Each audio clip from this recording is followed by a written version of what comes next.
ভারত বাংলা সীমান্তে পারাপারের সময় বাংলাদেশি এক যুবককে আটক করে বিএসএফ তুলে দিল মধুপুর থানার পুলিশের হাতে। জানা যায়, মধুপুর থানাধীন কৈয়াঢেপা সীমান্তের তাঁরকাটা বেড়া ডিঙিয়ে ভারতে প্রবেশের সময় ব্রাহ্মণবাড়িয়া জেলার কসবা থানার অন্তর্গত মালদা এলাকার এক যুবক নির্মল বিশ্বাসকে বিএসএফ আটক করে পরবর্তী সময়ে সেই যুবককে তুলে দেয় মধুপুর থানার পুলিশের হাতে। শনিবার নির্মল বিশ্বাসকে বিশালগড় মহকুমা আদালতে সোপর্দ করে পুলিশ।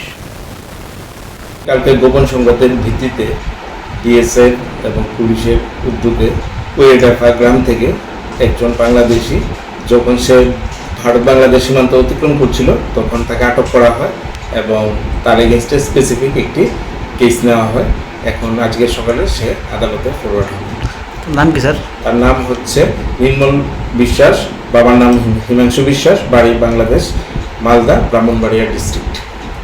প্রাথমিক জিজ্ঞাসাবাদে কি পেয়েছেন, মানে কি ভারতে এসেছেন নাকি যাওয়ার পথে ধরা হয়েছে? অ্যাকচুয়ালি উনি বাংলাদেশ থেকে ভারতে আসার পথেই সীমান্তে আটক হয়েছে। কোথায় যাওয়ার কথা ছিল?